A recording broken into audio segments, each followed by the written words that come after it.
پہلے یہ ہے کہ مچھلی پر ایصال ثواب بالکل کر سکتے ہیں، یہ لوگوں کی اپنی بنائی ہوئی باتیں ہیں۔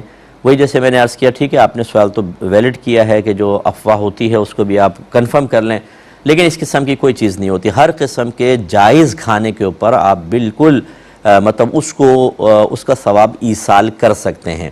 اس کے اوپر آپ قرآن وغیرہ پڑھ کر کچھ بھی آپ کریں۔ اور یہ میں پہلے ضمناً عرض کر دیتا ہوں، بعض لوگ نیاز کو منع کرتے ہیں کہ جی غیر اللہ کی نیاز نہیں ہونی چاہیے۔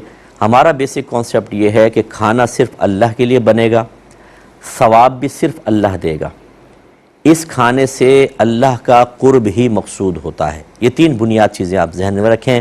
کھانا صرف اللہ کے لیے پکے گا، ثواب صرف اللہ دے گا، اللہ کا قرب ہی مقصود ہو۔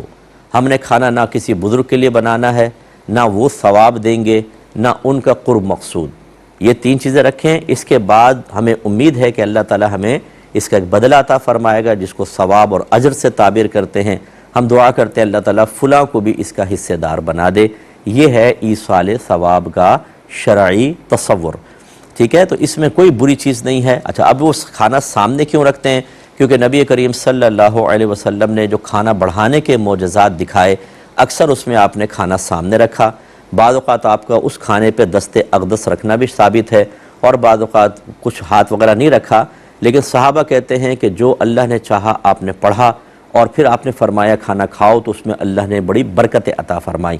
اس سنت کی ادائیگی کے قصد و ارادے کے ساتھ، اس مشابہت کو قائم رکھنے کے ساتھ، حالانکہ ہم معجزہ نہیں دکھا رہے، لیکن کھانا سامنے رکھا، قرآن پاک پڑھا، تو اللہ کی رحمت سے امید ہے کہ اس مشابہت سے اللہ تبارک و تعالی ہمارے کھانے میں برکت عطا فرمائے گا۔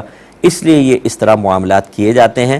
ہر چیز کو اچھی طرح سمجھ کے پھر اس کو اختیار کریں، اور جو آپ اختیار کر رہے ہیں اس کی دلیل آپ کو پتہ ہو، اس کی کامل معرفت آپ کو آنی چاہیے، اس پر وارد ہونے والے اعتراضات کے جوابات سیکھنے کا بھی آپ شعور حاصل کریں، تاکہ آپ بالکل قلبی اطمینان کے ساتھ معاملات کریں، اور کوئی آپ پر اعتراض کرے تو آپ اس کو اچھا جواب دے سکیں۔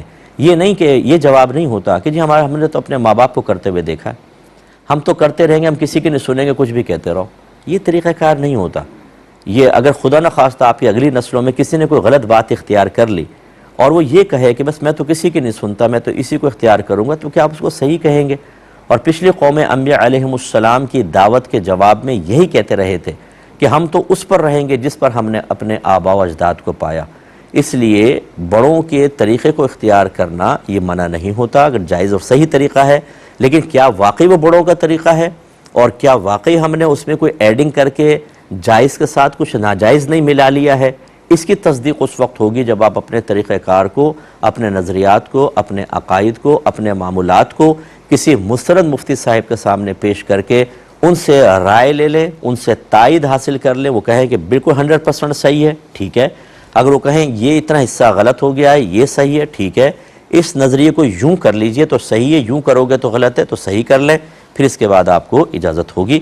تو یہ مچھلی والا مسئلہ جس نے کہا غلط کہا۔ ایک مختصر